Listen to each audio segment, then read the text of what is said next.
Hi everyone, Inge Stoffels from Cape Town, South Africa, here to speak about how racial segregation is still very ripe in South Africa. So 30 years down the line, we are expected to have progressed from then. But if I'm talking about Cape Town, where I'm from, me driving in a specific area, I can see this is a white area, this is a black area, this is a colored area. It's still very evident that these are the areas that we've kind of just become comfortable with. We've kind of just owned those areas. And fair enough, there are some areas where white people, colored people, and black people are living together. But the fact remains, after 30 years, we are still so segregated.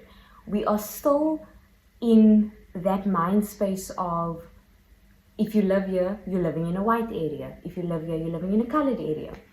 So me personally, I lived in or grew up in an area called Belleville, which was seen as the white side of Belleville, if I can say that. But yes, there were coloreds living there were black people living there as well. And that is where I grew up. And then comparing it to my husband, he grew up on the Cape Flats. Now the Cape Flats is seen as a fully colored area. I have, however, seen that recently there have been a lot of coloreds and black people living within the Cape Flat area and shopping at the same malls, hanging out at the same places. So what is the Cape Flats and why am I speaking about the Cape Flats today? Now, many people connect colored with gangsterism, with violence, with drugs, with murder, and they just see coloreds as violent. And when looking at these areas, and specifically at Hanover Park, this is the area where my husband grew up, and the reason why I'm speaking about it today is because the future generation, my kids, they are there every day because their granny lives there. And when they go visit their gran, we are there. When we go to work and we drop our one child by their gran, he's there the whole day. And, just to give you a little taste on what it is like, there is a video that I want you to take a look at.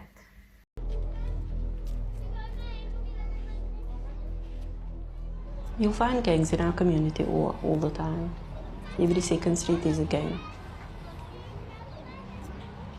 You can see if you enter an area, you'll see the murals on the wall. You can just feel something in the air that is amiss. But there's that sense of fear when the area is tense. If there was a shooting last night, that you know that today you're going to have to watch your back. So it affects everyone's life. You don't have to be part of a gang to be killed. So in that video, we get a picture of what the territories are like, what it is like in Hanover Park and in the Cape Flats areas. There are territories, and I know this isn't just in South Africa. I know it happens probably everywhere, probably some places. I know it is not just South Africa, but I'm speaking about South Africa as a person who lives here, and I'm speaking about Cape Town specifically. And taking a look at that video and how that lady said, if they're shooting, the next day you're kind of aware of your surroundings. The next day you are extra cautious. The next day you would drive to work instead of walking to work.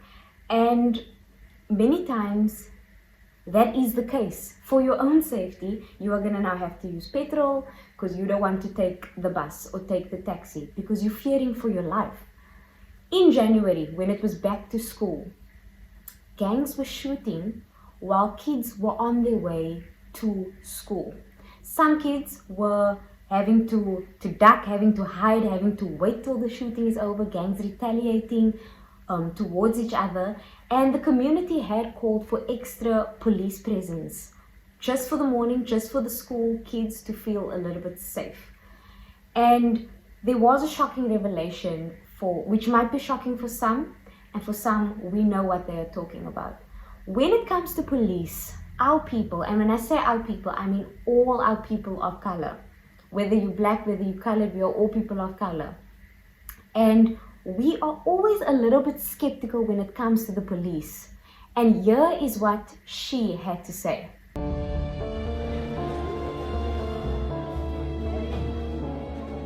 Our community doesn't really work well with the police. There's a lot of corruption within the police force. So the community doesn't trust really the police very easily.